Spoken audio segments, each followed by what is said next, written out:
Illegal immigrants in the United States could soon be fined close to $1,000 if they do not self-deport. Let me explain.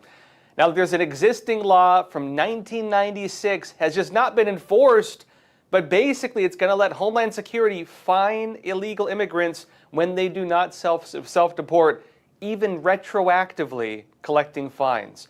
Now, as this happens, the United States is also moving to seize property and the assets of the illegal immigrants to cover the costs of what they incurred over the years and to cover the costs of deportation through that. And guess what else all happened in this time? Well, for all these policies, the Supreme Court just ruled in Trump's favor, allowing him to continue using the Alien Enemies Act for deportations all around the same time. And in addition to this, Department of Homeland Security, they just canceled the legal status of literally everyone who entered the country using the CBP One app under the Biden administration. And guess what? Also, tariff talks continue to heat up, and Trump has now responded with a counteroffer to the European Union and their 0-for-0 tariffs on industrial goods. I'll be talking about these topics and more today. Let's jump into it. All right, first off, folks, it could soon be risky for an illegal immigrant in the United States because guess what? A 1996 law, meaning it's already in place, they don't have to pass it again, already there, is just being enforced. They changed it a little bit. The DHS can now fine illegal immigrants up to $988 every single day that they refuse to leave the country. And it's not even like every day going forward, it's even retroactively, and they can seize the assets of these individuals. In addition to this, the White House is promoting a hotline for immigrant enforcement where anyone can anonymously report illegal immigrants to authorities to have them deported. And alongside this, the Trump administration has now won a Supreme Court case on the enforcement of the Alien Enemies Act. Now, look, first off, on the policy to fine illegal immigrants for not leaving the country, DHS is now going to be enforcing this law. Now, as I mentioned, this is a fine on them being here. It can allow authorities to seize their assets to recoup the cost of deportation. A lot of people say, how do you pay for it? They now figured out a way. And the law can even be enforced going back. This is the actual law as it currently is written. Keep in mind, they're changing this a bit. Like there's a few changes to it. But this is the one if you currently read it. It says, any alien subject to a final order of removal who willfully fails or refuses to depart from the United States pursuant to the order make timely application in good faith for travel or other documents necessary for departure or present for removal at the time and place required by the Attorney General or conspires to take any action designed to prevent or hamper the alien departure pursuant to the order, meaning if you try to block it from happening, shall pay a civil penalty of not more than $500 to the commissioner for each day the alien is in violation of this section. They're updating it now to almost double. Now look, apparently that law is now being updated and getting some additional teeth, let's say. Reuters said this: the Trump administration plans to fine migrants under deportation orders, illegal immigrants, right, up to $998 a day if they fail to leave the United States and seize their property if they do not pay, according to documents reviewed by Reuters. It says the fines stem from a 1996 law that was enforced for the first time in 2018 during President Donald Trump's first term in office. And it says the Trump administration plans to apply the penalties retroactively for up to 5 years. So, if someone was told to leave when Trump was leaving office in 2019, imagine you're like an illegal immigrant, 2019, 2020, Donald Trump tells you to leave, right? You get an order for removal. You're like, well, look, you're not going to be president soon, muchacho. I'm staying. What are you going to do about it? Well, if you got that order right before Trump left office and you went through all 4 years of the Biden administration, they can retroactively fine you almost $1,000 every single day you were here. That's serious, right? In addition to even just people who are ordered to leave under Biden, or they've deemed maybe should have left. I don't know how this is going to be affected. But they say this. They say these fines could result in more than $1 million, a senior Trump official said, meaning that's your house, that's your car, that's whatever else you bought here. maybe your savings, right? And the official who said this said so under an agreement of anonymity to discuss the non-public plans. Now, again, they already have an existing law for this. That is the important point. And so, even without this alleged plan, they can enforce this. What they're talking about is the update to it that actually makes it even more severe. And look, this is actually huge. And it's huge even beyond what's on the surface here, because what's really big in my personal analysis, it relates to other policies that are in place. And when you take these in conjunction with each other, it looks like something massive is right about to go down. Take these in conjunction with each other, and it looks like Donald Trump is getting ready to deport basically every illegal immigrant in the country. Because guess what? Technically, the law applies to any illegal immigrants who gets an order for removal and then refuses to do it. It's for criminal aliens, right? People just refusing to follow removal orders. But where this really gets interesting is how it relates to these other laws on those removal orders. Now, I'd say maybe the most important piece is how this law relates to President Donald Trump's executive order. This one was titled Protecting the American People Against Invasion. He signed that on January 20th. And if we go by that order, part of it directs the Department of Homeland Security and other agencies to enforce requirements for all aliens in the country, every single one of them. Nobody left out, not even just purely illegal immigrants, all aliens in the country, meaning if you came under the gray area legal stuff, you're still included in this. They have to register under the Immigration and Nationality Act. Now again, that's a law already on the books. The only difference now is they're being told they have to enforce it. That's what the Trump order did. And so you can't really overturn it. It's an already in place law. So what does that law say? Well, this is the exact law code. This is the United States Code 1302. And it's on registration of aliens. And basically, look, it requires all aliens in the United States, illegal or otherwise. That's the important part of the term aliens here. It could mean illegal aliens, it could mean pseudo-legal aliens, but all aliens have to register with the government if they remain in the United States for 30 days or longer. Now, soon after Trump signed this order to have the agencies begin enforcing that law, what happened? Well, February 25th, DHS, the same one enforcing these other laws, by the way, DHS announced a new registration system for illegal immigrants. And that goes into effect on April 11th. When is that? That's this Friday. April 11th, this goes into effect. And I would personally assume the timing of the other DHS program working right alongside this that lets the government fine illegal immigrants and even seize their assets, they did that just a few days before this goes into effect. I'd say these are probably related. So what's the connection here, right? How do these relate to each other? What's the significance? Well, basically, look, that program goes into effect just a couple days. That registration system for aliens to sign up for deportation, it's a government program to remove them from the country. Even openly, they say this. It specifically says aliens and not just illegal immigrants. So this applies to even people who came through the gray area programs like the systems for amnesty. And if they do not register, if they fail to register to be deported, it's a crime. They are then in violation of the law and they could face civil penalties, including imprisonment or fines. Fines just like those now being expanded under the DHS announcement. That's up to $998 every single day if they do not self-deport. And again, that can be enforced retroactively for up to 5 years, meaning border authorities can seize their assets to cover the costs to deport them, going back years.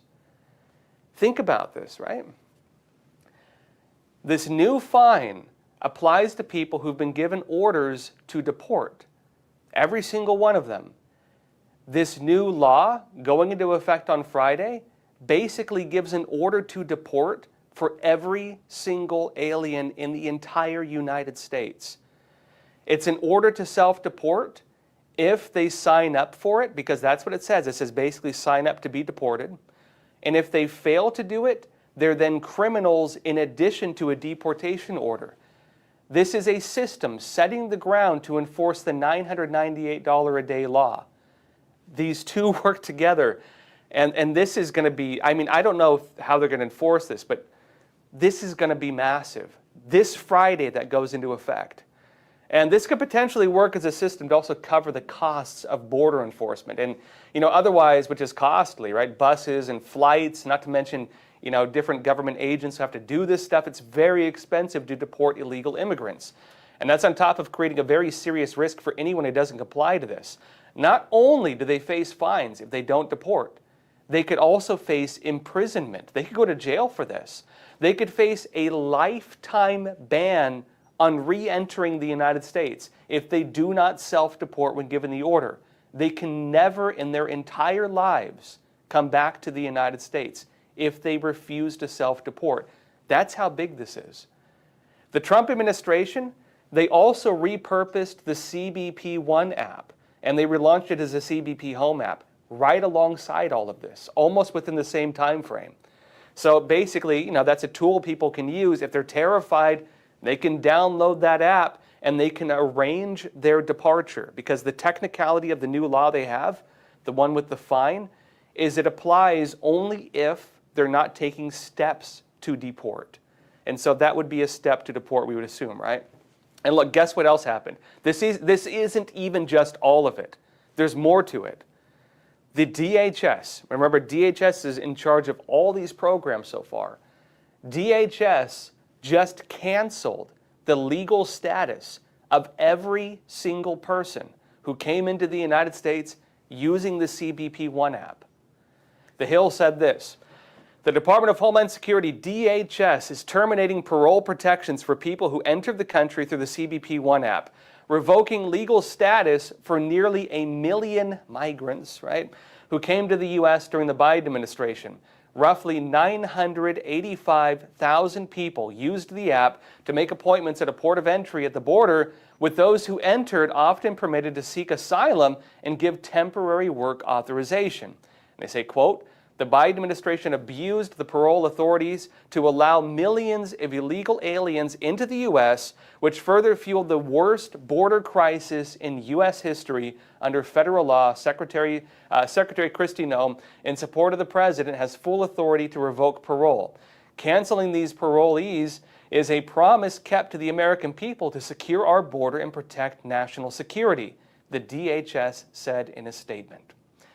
Now, that is huge, but the other issue is, look, can the government really find all the illegal immigrants and take some steps to enforce that? Well, guess what?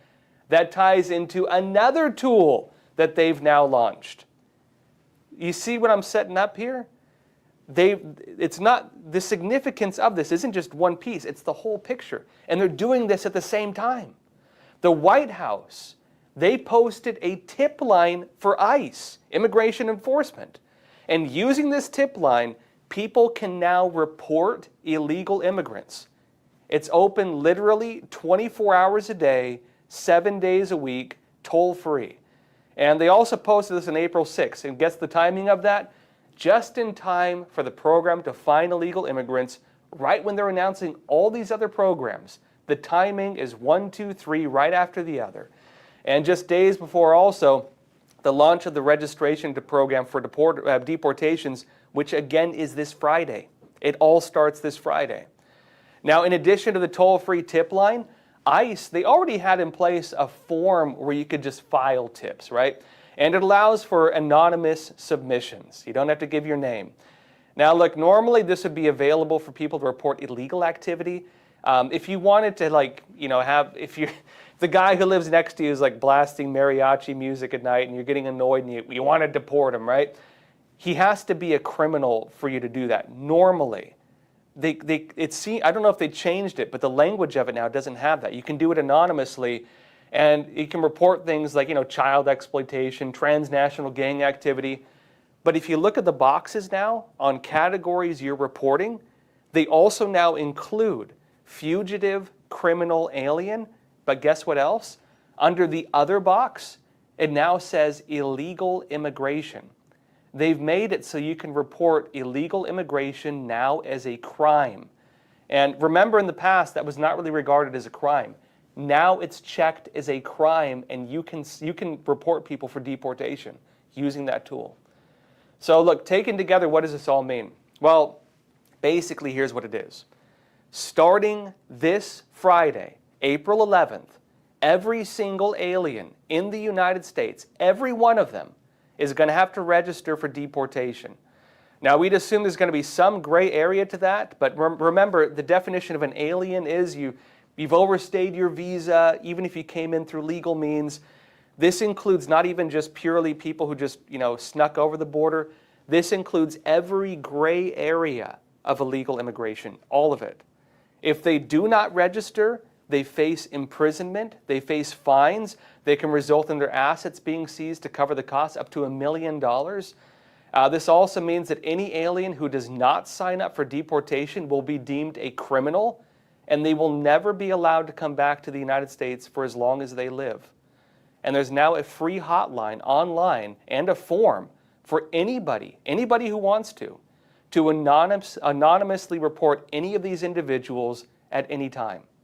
That's how big this is. This is massive. I haven't actually seen anybody really put all these pieces together. It's massive. Whatever is about to go down this Friday, I don't know if they even have the resources to carry it out, but this basically makes a deportation order for every alien in the entire United States. And look, folks, guess what else happened? All in time for this, right?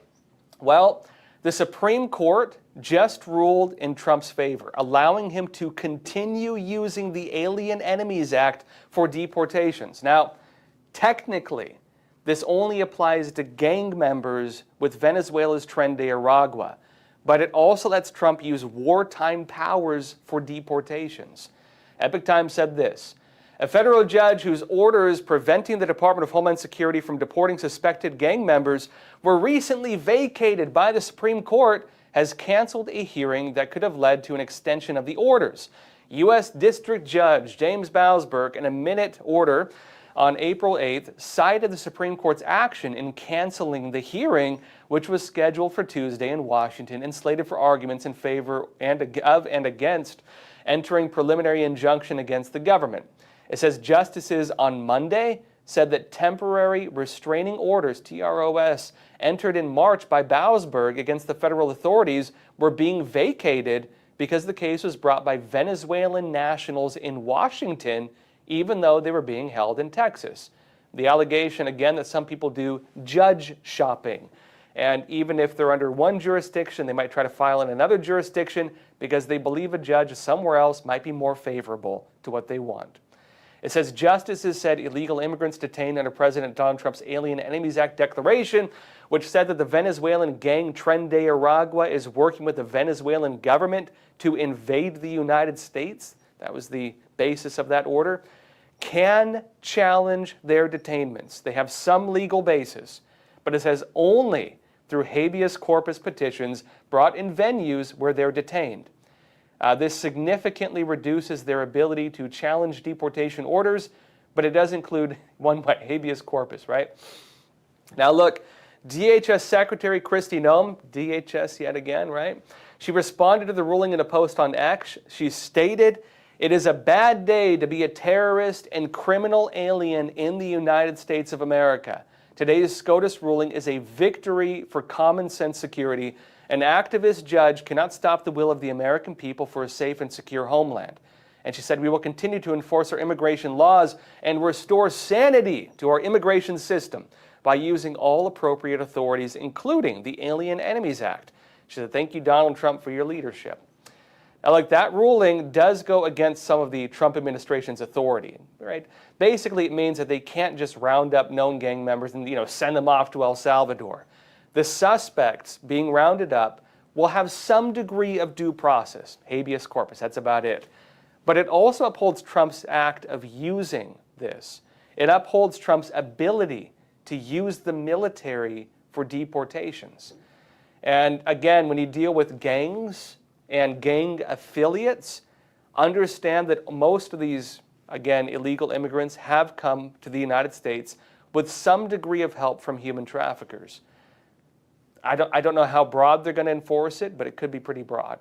Now look, White House Deputy Chief of Staff for Policy and Homeland Security Advisor, this is Stephen Miller. He explained the significance of that particular ruling during an interview on Fox News' Hannity. Watch this. This is a monumental, colossal victory for the rule of law, for the Constitution, for our founding generation, John Adams, who signed this law into effect in 1798, and for President Trump in fulfilling his mandate and campaign pledge. What does this mean for you and your family watching at home tonight? It means that the Department of Justice, FBI, DEA, ATF, the U.S. Marshal Service, Customs and Border Protection, Border Patrol, and Immigrations and Customs Enforcement now have maximum authority to find and remove illegal alien gang members from Venezuela that have been responsible for so much misery in this country, for the torture and murder of Jocelyn Ungary, for the brutal slaying of Laken Riley. Those monsters can now be hunted down and expelled from this country with speed, force, and efficiency. This is a great day for America, Sean. And just in time for the reauthorization of the Alien Enemies Act, DHS Secretary Kristi Noem, yet again, also posted a video of herself with ICE and local law enforcement in Arizona. And she announced they're going to be going after gang members, traffickers, criminals, and so on all around that area. Watch this. Here we are with Marco and Brian today. They're letting me roll with them. We're going to go out and pick up somebody who I think is got charges of human trafficking. We earlier had an op that swept up somebody who was wanted for murder. So appreciate the good work that they do every day, and we appreciate them working to make America safe. And it also seems it's not just the gangs and the traffickers in the United States whose general safety is now at risk. It's also the Mexican drug cartels. President Trump has already declared the cartels, as well as many gangs, are terrorist organizations. He has designated them as terrorists. And now the Trump administration is allegedly weighing plans to hit the cartels with drone strikes. NBC News said this: the Trump administration is considering launching drone strikes on drug cartels in Mexico as part of an ambitious effort to combat criminal gangs trafficking narcotics across the southern border, according to 6 current and former U.S. military, law enforcement, and intelligence officials, they say, with knowledge of the matter. Now it's discussions among White House, Defense Department, and intelligence officials, which are still at an early stage, meaning they're not going to do it tomorrow, probably, have included possible drone strikes against cartel figures and their logistic networks, meaning if they're shipping drugs or money or guns, right, they can strike those. In Mexico, with the cooperation, it says, of Mexico's government, the sources said. That's the gray area with that. It'd be hard to do it without the help of the Mexican government. The other argument is the Mexican government is basically riddled with cartel influence, and there's concern that they just leak it to the cartels and, protect them, basically.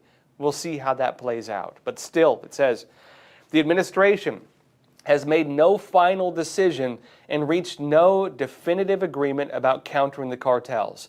And unilateral covert action without Mexico's consent, that's the hard part here, has not been ruled out and could be an option of last resort, the sources said. So even if Mexico doesn't want to work with us, they might do it still.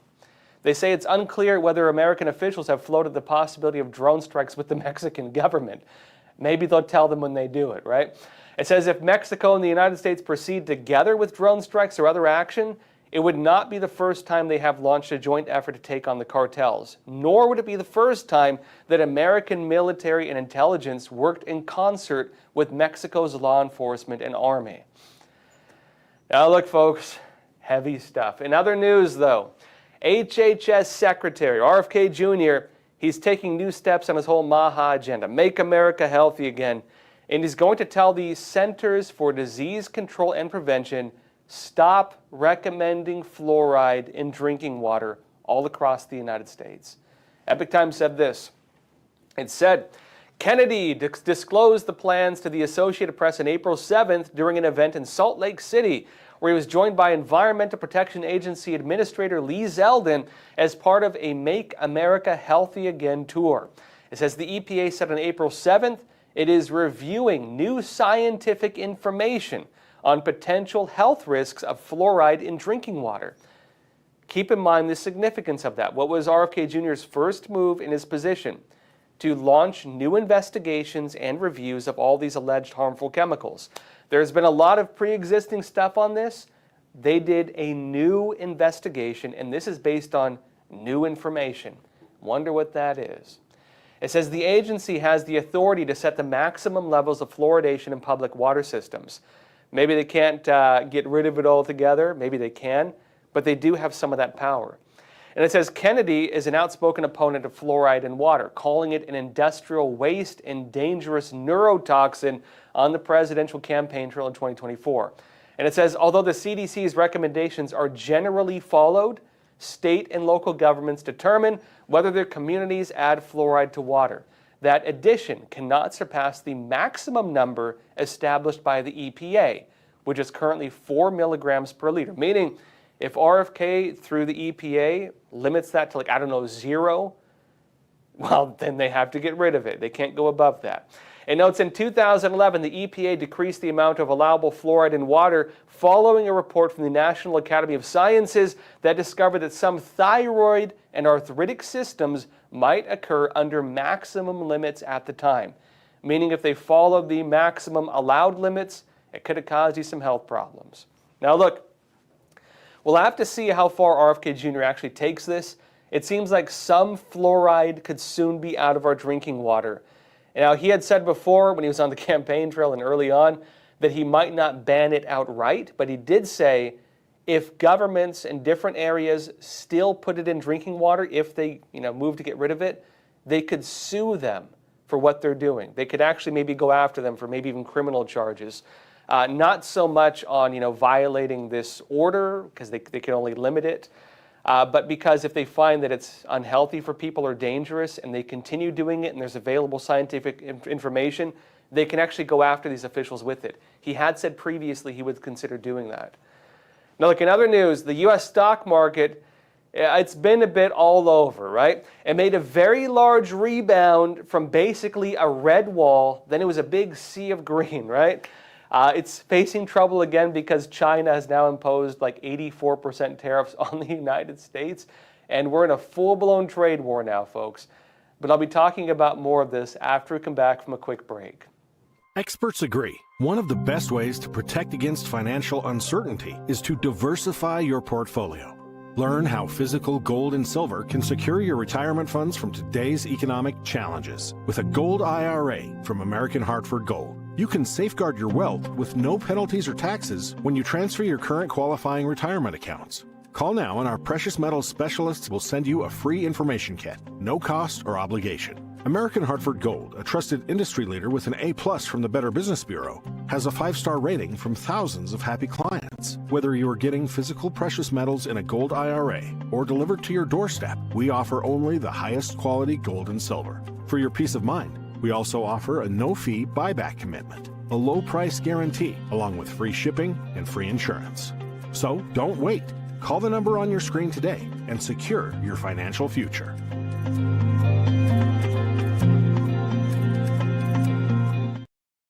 Welcome back. The stock market is still all over the place, but it did make a very quick rebound from being very bad for a while. Now look, after Donald Trump announced his Liberation Day tariffs, markets around the world, not even just in the United States, turned full red. We all got a bit of red light therapy from those TV screens, right? A little bit of red light therapy for y'all. Trillions in value were wiped out in just days. And there were suggestions that it could be a repeat of the 1987 Black Monday crash looming over the whole world. But what happened? Well, it literally changed on a dime. Just red to green, boom, like that. What happened was this. The European Union declared it was ready to make a deal, 0 for 0 tariffs on industrial goods. And look, now obviously the stock market rises and falls literally constantly, especially now. So that's something to keep in mind. But look, around 50 countries had already reached out to the Trump administration within the first couple days of the tariffs. That number of countries saying, hey, let's make a deal, buddy, that number has since jumped to around 70 countries. It's according to Treasury Secretary Scott Bessent, and he detailed this in an interview with Fox Business. Watch. Larry, I can tell you that there are 50, 60, maybe almost 70 countries now who have approached us. So it's going to be a busy April, May, maybe into June. And Japan is a very important military ally. They're a very important economic ally. And the U.S. has a lot of history with them. So I would expect that Japan's going to get priority, just because they came forward very quickly, but it's going to be very busy. And if President Trump, again, gave himself maximum negotiating leverage, and just when he achieved the maximum leverage, he's willing to start talking. The deals on this are still being negotiated, but from the sound of it, these negotiations, they could actually take months. Trump does not seem like he's in any hurry to get this done quickly. He's saying we're bringing in like $2 billion a day. We're bringing back investment factories. He does not seem like he's rushing to make deals. And the longer this goes on, the more desperate many of these other countries are getting to make deals. Now, this could go on for months, and likely it's going to be country by country. Now, as Secretary Bessent mentioned, negotiations are going to start with Japan, right? They're going to be among the first to come to the table and sit down with Trump and make a deal. And he says this is because they were among the first to come to the table and offer a deal.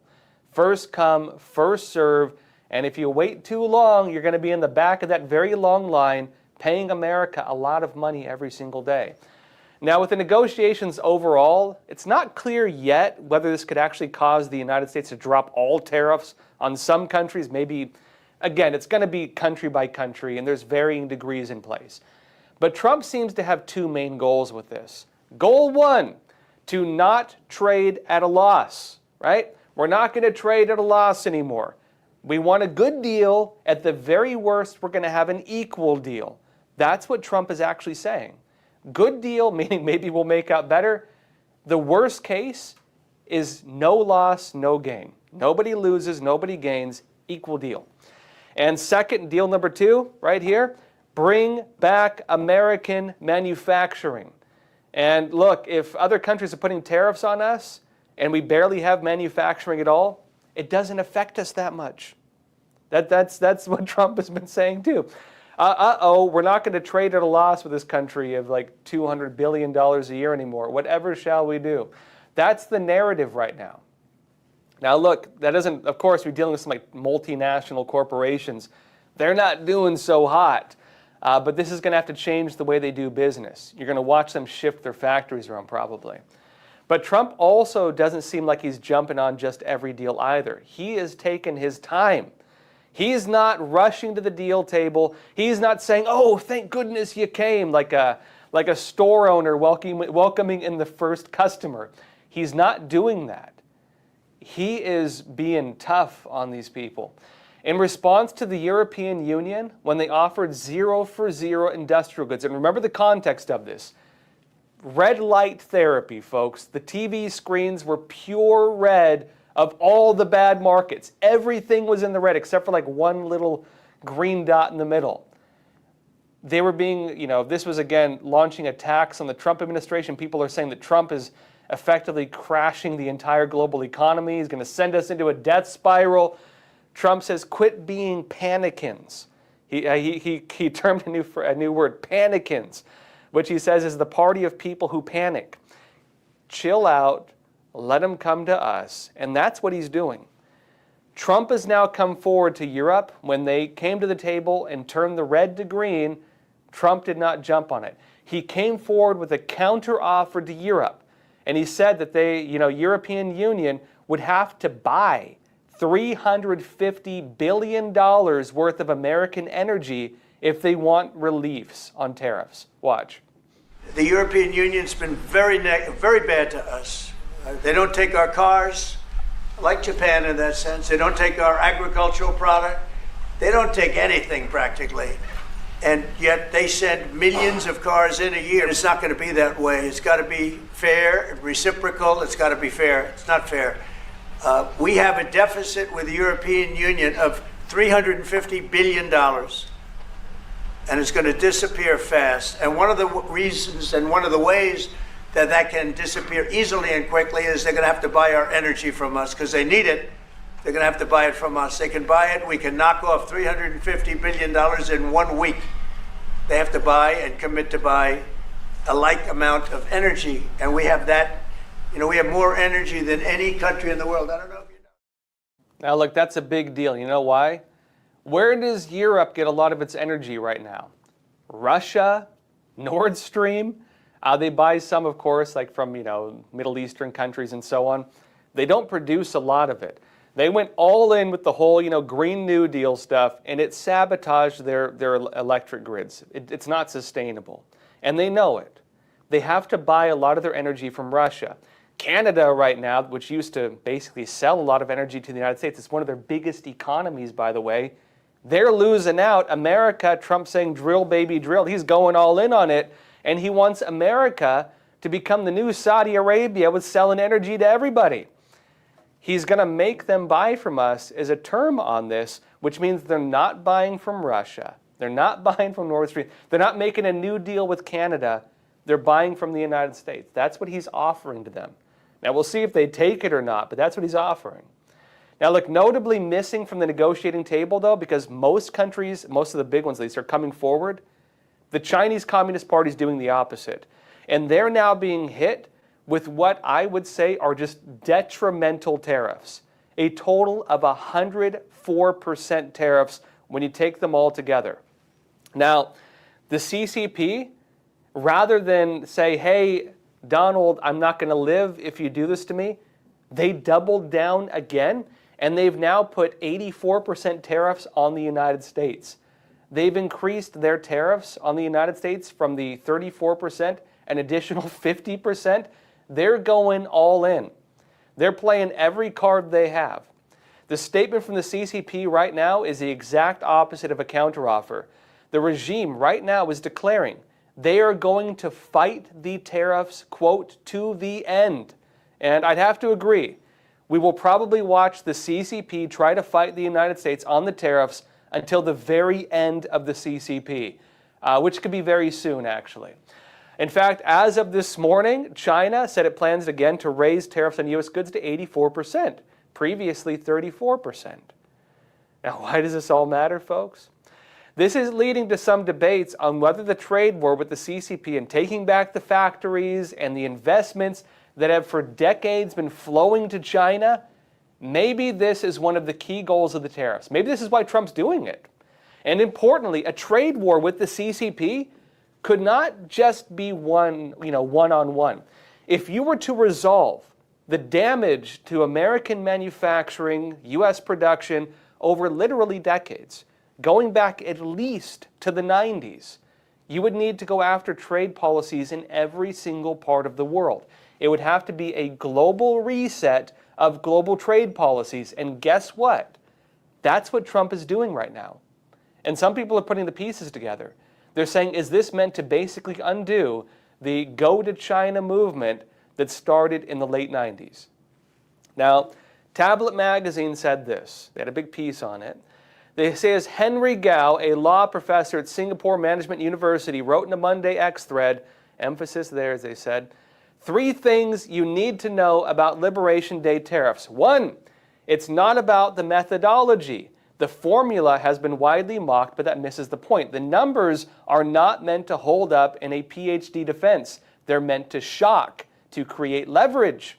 The more extreme the figure, the stronger the incentive for other countries to come to the negotiating table with the U.S., and Trump's not rushing it, by the way. 2, it's not even about the tariffs. The real issue, he says, is not Vietnam's tariff rates, it's China's transshipment tactics and its central role in global supply chains. The aim is to isolate China, he claims, and rewrite the rules of global trade. He said if a country like Vietnam is willing to align with that goal, it does not matter much whether it sets its tariffs for American products at 0, 5, or even 9.4%, the current rate. And I'd say I'd agree, because what's happening right now? Vietnam is coming to the negotiating table. It's shunning the CCP. Panama, They're coming to the table now saying they're going to abandon the CCP to some extent and move to have the United States partner over the Panama Canal. As America makes deals with other countries, it is isolating the Chinese Communist Party. And the CCP is quickly finding itself as basically being the outlier as every other country comes to the table. This is having the effect of, again, isolating the CCP on global trade. He says, 3, it's not personal with any country except one. The tariffs are universal, affecting even places like Heard Islands and McDonald Islands, sparking confusion and worldwide anger, right? Stories like, why is Trump putting tariffs on this country that has no people and only penguins live there? What did the penguins do to Trump, right? He says this, but as Commerce Secretary Howard Lutnick explained, this blanket approach is designed to block every possible loophole China could exploit. In effect, all countries have become collateral damage, he says, in the U.S.-China economic standoff. Until the two strike a grand bargain, or one falls and the other lives, the U.S. builds a broad coalition to ring-fence China. The fallout will continue to ripple across the globe. And knowing the CCP, they're not going to fold. They're too stubborn for it. They won't do it. But he continues saying this. In other words, it's about China, stupid. This is Tablet Magazine saying this. They say the global trading regime of the past 50 years, which has admittedly made a lot of money for a lot of people, mainly big corporations and foreign people, has also enriched China and deindustrialized the United States. As Michael Lind explained in Tablet last month, the United States now relies on China for critical industries, even shipbuilding, pharmaceuticals, steel, drones, and defense. How can we fight a war if we have to rely on China for defense and medicine and steel and drones and warships? You can't. And he continues saying, as we have seen in Ukraine, America struggles to keep pace with the artillery shell manufacturing capacity of Russia, which has an economy of less than 1/14 the size of ours. The United States and its allies are also heavily reliant on advanced Taiwanese semiconductors, which could be seized or blockaded by China in a conflict. They're already saying they're going to do it maybe in a couple months. They say restoring these industries is a play to bring good jobs back to the United States, sure, but it is also a critical national security imperative. And what's Trump talking about national security? He's talking about seizing Greenland. Seizing Greenland, let alone bringing back manufacturing to secure us in a possible war with China. And they say this, addressing it requires rebalancing American trade, not only with China, but also with the rest of the world. Because again, you have to fix every part of this if you're going to fix the fundamentals. Now, I'd say that's definitely an interesting take. Personally, I would not say the tariffs are all about China. I do think they're probably the biggest part of it. But it's also about bringing back American factories lost like Canada and Mexico through NAFTA. There's been a lot of agreements like this that have basically locked us out of entire markets. It's making, Europe and other countries pull down their trade barriers, and it's also about ending some of the post-World War II policies where the United States just literally allowed countries to charge us more in trade. Look, without a doubt, though, the trade war with the Chinese Communist Party, that is the big one. The Trump administration noted in its early analysis the CCP was the biggest abuser they found on trade policies of any country on the entire face of the planet. They're also among the most hostile, as we're now seeing, frankly. And while the Liberation Day tariffs are looking to rebalance the deals with just about everybody, remember which one Donald Trump put at the very top of his tariff list. It was China. And while other countries are now coming to the negotiating table, the Chinese communist regime right now is the one looking to fight the United States with this and looking at a real trade war, which just popped off last night. And frankly, I don't think the CCP has the cards to play on this. This has been raised by other analysts as well. This is Stephen Mosher on X, one of the top China analysts. He wrote this, Xi, as in Xi Jinping, is not used to being openly opposed. Backing down would be a tremendous loss of face for him, Not that I give a dang about his face. And he says, and may encourage others to remove him. Not backing down will wreck the Chinese economy even further and may encourage others to remove him. Xi's actually fighting a power war with his military right now. He can't afford to fold. He can't afford to stay. He can't afford to fold. But he continues saying this. The corner he has painted himself into is getting smaller. And the current state of the trade war was also raised by Treasury Secretary Scott Bessent. Here's him on CNBC's Squawk Box talking about this. Watch. President Trump has maximum negotiating leverage right here, right now. And I think it would be a mistake for anyone to think otherwise. And as I said, many of our trading partners, they have queued up and they have kept their cool. They have not escalated, and they will get priority in the queue. I think it was a big mistake, this Chinese escalation, because they're playing with a pair of traditionally, if you look at the history of the trade negotiations, we are the deficit country. So what do we lose by the Chinese raising tariffs on us? We export 1/5 to them of what they export to us. So that is a losing hand for them.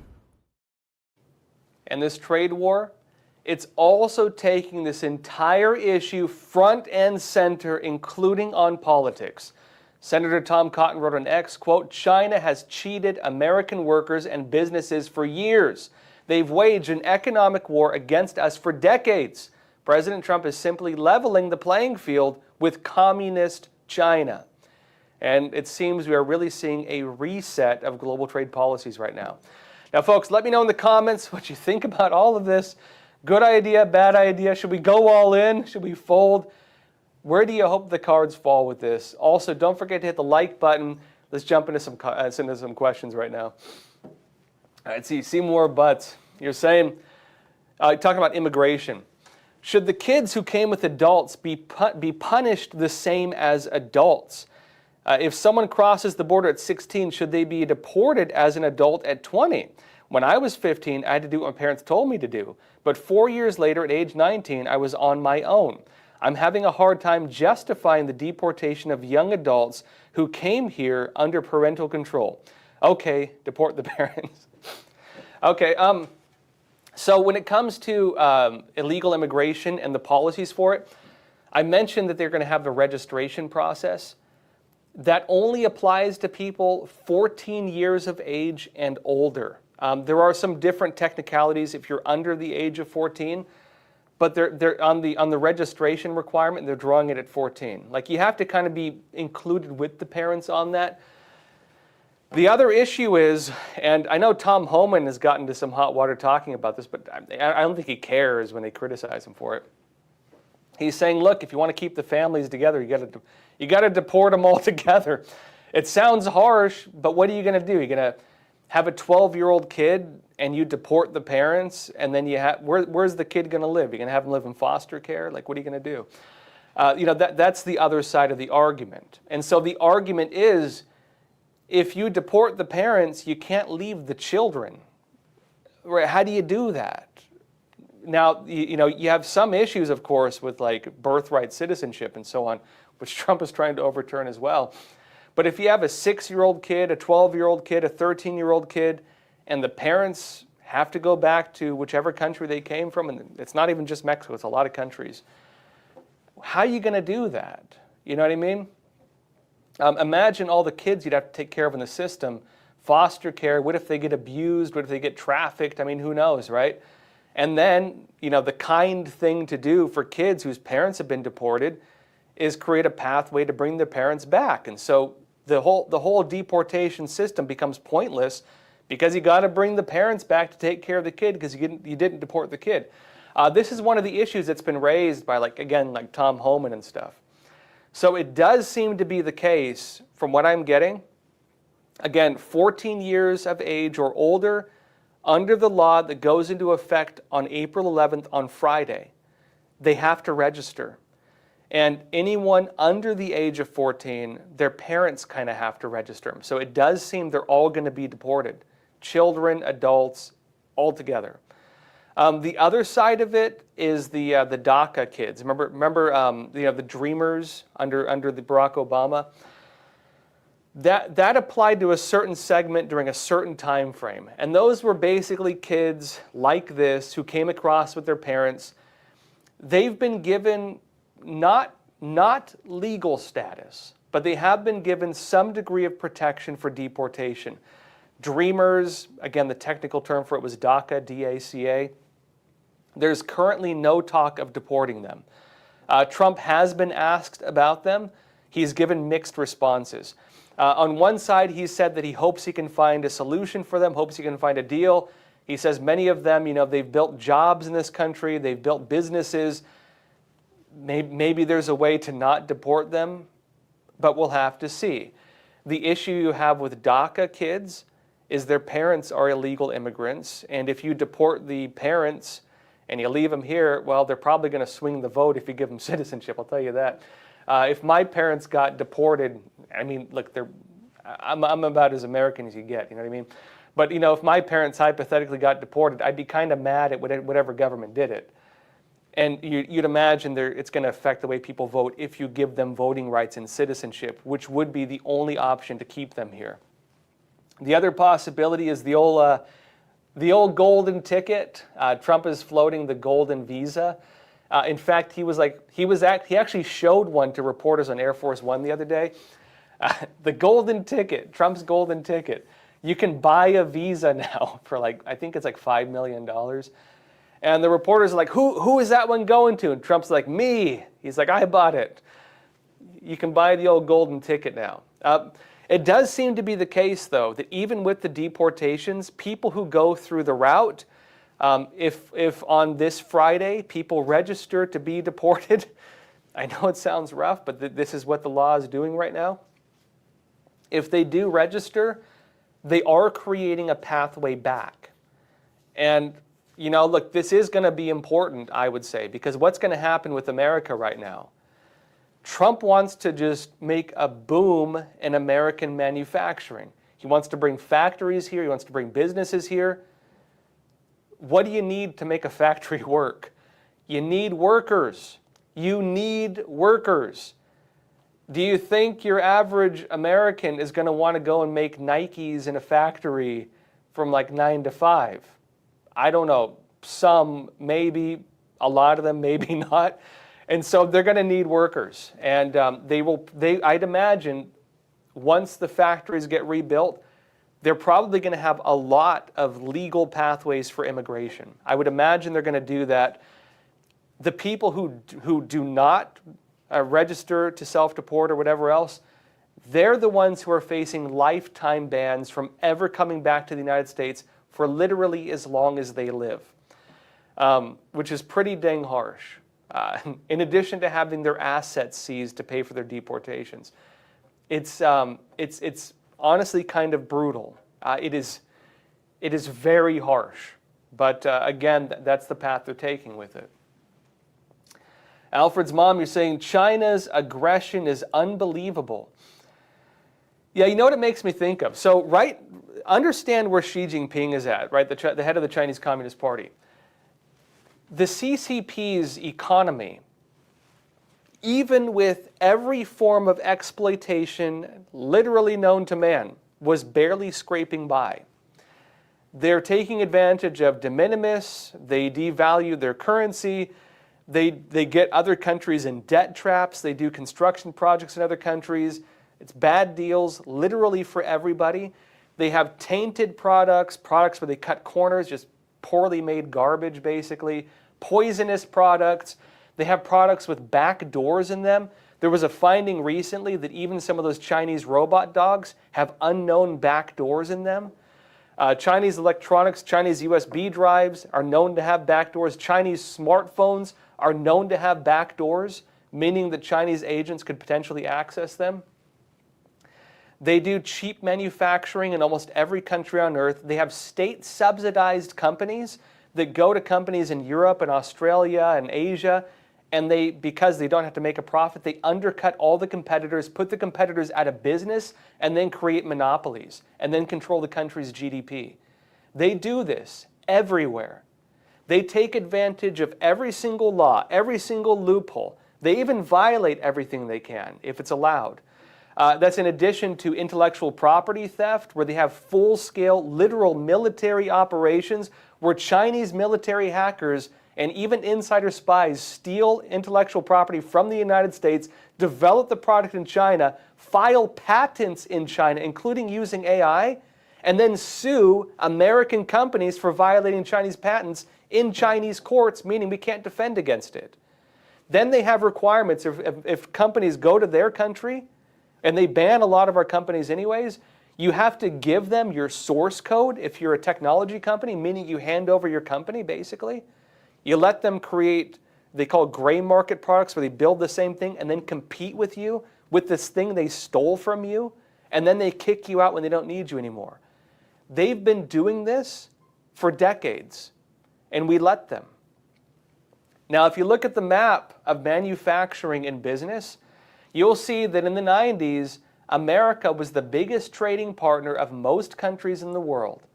You look at it now, it's a sea of red. The Chinese Communist Party is the top trading partner with most countries in the world, but most of it is bad trades. And America doesn't have a lot to lose right now, right, with this trade war. That's the reality dawning on a lot of these countries. We do the opposite. While China takes advantage of everything, the CCP, we trade at a loss with almost everyone. America has done the exact opposite. We let countries push us out. We let countries tariff us. We let countries fine us. We let them do this, and for decades, we've done nothing in return. Now, where does this put us? It means we have a lot more room to negotiate, I'll tell you that.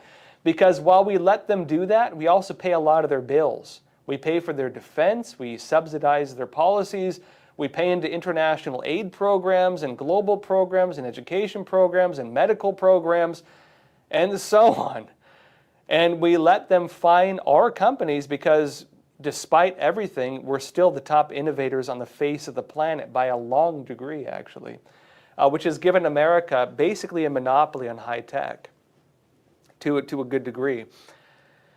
This is the playing field. And guess what? This is the biggest part. Despite all of that, despite all of these trade advantages and bad laws and bad agreements and like again, even things we gave to China, like most favored nation trading status, de minimis, backdoor policies, despite all of that, the Chinese economy is barely scraping by. And so, if with every form of exploitation known to man, your economy is still failing, what happens when a couple of those things are pulled out? It means your economy is failing even more. What happens when 20% is pulled out, when 30% is pulled out, when 50% is pulled out?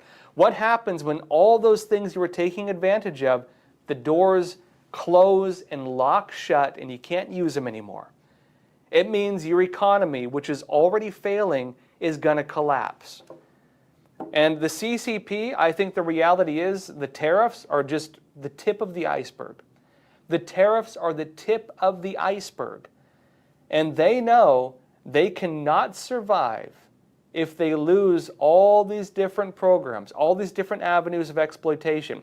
Even if America builds back manufacturing and starts becoming a source for investment, even if nothing else was happening, that would destroy the Chinese economy. That would destroy it. Because it would basically go back to where things were at in the 90s. Because again, it was our bad trade deals that caused a lot of this in the first place. That alone would send their economy back to the 90s, right? Xi Jinping right now is also facing a lot of pushback from within his party. He's in a power struggle with his own military. I haven't covered it lately, but there's been a lot. It's a bit of inside baseball, right? But he's having a power struggle with his own military. The military is fighting against Xi Jinping. And the military has even purged some of his allies, meaning the military looks like they're kind of winning right now. Now, what happens when you're a communist leader and your economy is failing and your businesses are failing and your young people are laying flat and refusing to work or play any part in the new world, and you were killing the second child of every family under a one-child policy, and so you have a population crisis, so you have a bunch of old people, and the old people can't work and the young people don't want to work, and then your military turns against you? What do you call that? I would call that regime-ending situation. That's what I would call that. That's where the CCP is right now. The few people in China who really support the CCP, they do it for money reasons. And I don't think people realize the thinking of a lot of these communist individuals when it comes to money. They literally worship money. And I'm not talking about like, you know, in the West you might say, that guy worships the dollar. No, they literally worship money. They have an actual god they created called Guangdong, and they pray to it. It is a literal idol of money, the god of money. They literally pray to money. I'm not even joking. So obsession with money there is above and beyond what most people in the West could even conceive of. They worship money. They worship it. They also worship the CCP. It was one of the few religions that was able to be upheld, including during the pandemic. They were tearing down temples and churches, and they were putting in like golden statues of Mao Zedong and Xi Jinping. So you couldn't worship God, but you could literally go and worship a statue of Xi Jinping. I'm not even joking. So you can worship money and you can worship communism. And what happens when the communist regime is not giving you money anymore? Well, the god of communism has betrayed you. That's what happens, right? The sole interest that's propping it up is going away. And this is why I keep saying the CCP is going to collapse. They have nothing left. I told you all, when I was saying the CCP is going to collapse, like pre-COVID, it looked like it was going to. The trade war that Trump had with them at the time was devastating. It did not go even close to where things are at right now. What saved the Chinese Communist Party was U.S. investment, was foreign investment. We propped up the Chinese Communist Party because our investors poured money into China. That's what happened. The CCP is being propped up by nothing more right now than foreign money. And once that foreign money gets pulled out, that whole stack of cards is coming down. Wait and see. Remember what I said right now and wait and see. California gal, you're saying the art of negotiation. Don't act too excited to take the deals right away. Trump is playing a hard game. Okay? Look, imagine, you ever go to a business and you know they're not doing well, and you walk in and the clerk is like, "Oh, thank God, a customer." And he's like hovering over you, you know? When they're like that, you know you have the upper hand if you want to make a deal, right? But normally it's just kind of weird, and you're like, I don't know if I want to be here. If the guy acts cool, okay, another example, if you want to go buy a car, you're buying a car. If you go there and you go to this car lot, there's no other customers there, and the car salesman looks like he's there to beg you for water, right? He's like, oh, finally a person has come, you know. Thank goodness, everything's in the red. I'm about to lose my house. My wife hates me. Please buy a car. What are you going to do? You're going to rip him off. I mean, I probably wouldn't, but some people would rip him off, right? Because you know he's desperate. You know he needs you. But if you go there and the guy plays it cool and he's like, "Yeah, I got a few things I might have for you. Everything's kind of, there's a lot of demand right now. I might have like one or two things. I'll tell you what, I'll cut you a deal. I'll be nice to you. Let me show you something. I don't know if you want it or not, but it's something, right? It's the best I can do." Then he has the upper hand. That's what Trump is doing right now, at least in my opinion. Trump, look, the stock market is looking really bad. I talked before about the differences of like what the average American cares about versus what, like, big businesses and investors care about. A lot of Trump's supporters don't really care. Let's just be honest, right? Like, especially like Gen Z and stuff. You have these Occupy Wall Street people who are like, geez, this is what I wanted the whole time. You know what I mean? They don't care. This is where Trump is at with this, right? The economy is in the red. People are talking about, like, again, Black Monday type crashes. Even Trump's base, the people around him, they're unhappy about him. All the people who are pretty heavily invested in the stock market, they're a lot of the ones making the laws right now. Right? They're not happy with him. They're very angry with him. And so if you have this situation and you're facing a lot of pressure, how do you behave, right? Well, look, normally you'd think what happened, like the EU is a great example of it. The European Union says, fine, we'll make a deal. Those red lights turn to green lights. The whole stock market turns green. Van der Leyen descends to America and says, Trump, I've come to relieve you. I've come to relieve your stock market. What does Trump do? He's like, no, I don't want your deal. I don't want it. He's like, I'll tell you what, buy $350 billion of our energy a year and then I'll take your deal. He's playing it cool, folks. He came back with what would normally be a crazy counteroffer. I mean, kind of a crazy one. But, for Europe, that's actually good because it means that Russia doesn't control their energy as much. They might actually take it just for that reason. It's probably going to destroy the Russian economy, but they might take it, right? But hey, they don't like Russia anyways, so hey, maybe that's good for everyone. Maybe they'll take it. But this is what's happening right now. When Trump is talking, when they're talking about making deals, Japan, they're saying, is first at the table.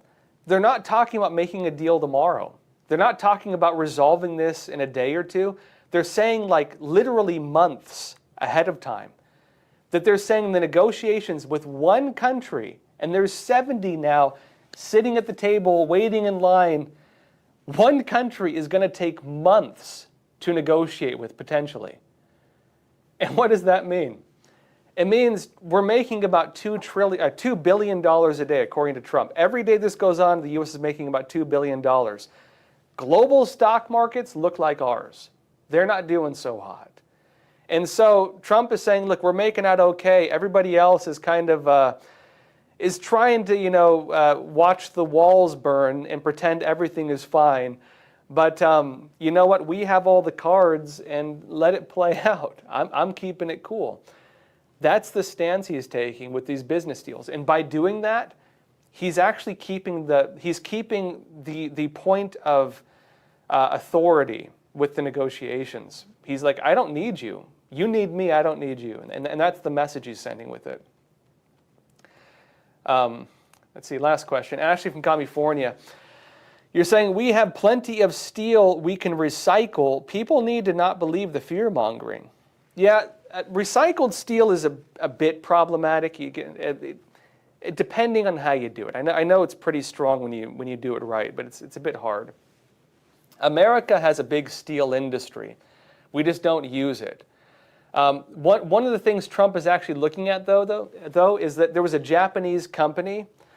Was it Nippon Steel or something? There is a Japanese company that was looking to buy the U.S. steel industry, and they want to make it work, right? One issue you have is sometimes we have a lot of resources and a lot of businesses, but you need somebody who wants to take that business on. Frankly, if nobody does it, it's not going to get used. This is why you have countries in the world where they have tons of natural resources, but they don't make any money from it because there are no businesses, exploiting the resource. If you have a business coming in and saying they want to make it work and they want to make you rich and they want to build up your industry, you got to look at it, right? Giving it to a foreign company, that's not so ideal because, it does tie into, is America benefiting from it? It does seem to be the case that Trump thinks, or used to think, no, it does not benefit us to let Japan take over the steel industry. But if Trump can make a good deal that makes it so we don't lose out and maybe cuts the loss, same thing with letting Taiwan build semiconductors here, rather than having like NVIDIA do it. You know what I mean? Maybe it's a good deal, but it all depends on the terms of the deal. And so America has a very big steel industry. It's just been kind of crippled. And during Trump's first term in office, he was trying to build back American steel. Remember when he was talking about with our big, beautiful border built with beautiful American steel, right? He was trying to build back the steel industry. He also, I haven't talked about it, but he also made an executive order to recreate the U.S. shipbuilding industry, which it's crazy that China right now builds our ships. Trump wants to have that. What do you need for warships and big ships? You need steel. And even with building back American manufacturing, a lot of things, you're going to need all those components. You're going to need plastic. You're going to need timber. He just did a new executive order on timber, or a new order to open up the timber market, which is going to hurt Canada, by the way. Copper, steel, everything, right? And so all of those are going to have to have new supply chains, and the big word is domestic manufacturing, domestic production. You will probably watch all of these come up in the U.S. And maybe I'd assume we'll still import some. But you're going to need businesses, and maybe even foreign businesses, willing to take this on if American businesses don't do it. I think for Trump, the idea of having a foreign company come into the U.S. and build an industry is better than buying from a foreign country. Better to have them do it here than us buying it from them there, which is also one of his terms for getting around the tariffs. If you don't want to be tariffed, you got to build your business in the U.S. And that could include natural resources, like steel, for example. All right, folks, that said, what day is it? It's Wednesday today. Geez, going by fast. I will see you tomorrow, 10:30 a.m. Eastern Time. Join me again as we watch the blinking lights of the economy, blinking from red and green. It's like the early Pokemon cartoons, right? Don't watch it too closely. Join me tomorrow at 10:30 a.m. Eastern Time. We'll talk about where things are going and all the other stuff happening right now. Please share this video. Give us a like. Don't forget to like this video. It does help us. It helps the algorithm. And that said, folks, I will see you tomorrow, 10:30 a.m. Eastern Time. And as always, please take care of yourselves, stay informed, and stay free. Thank you.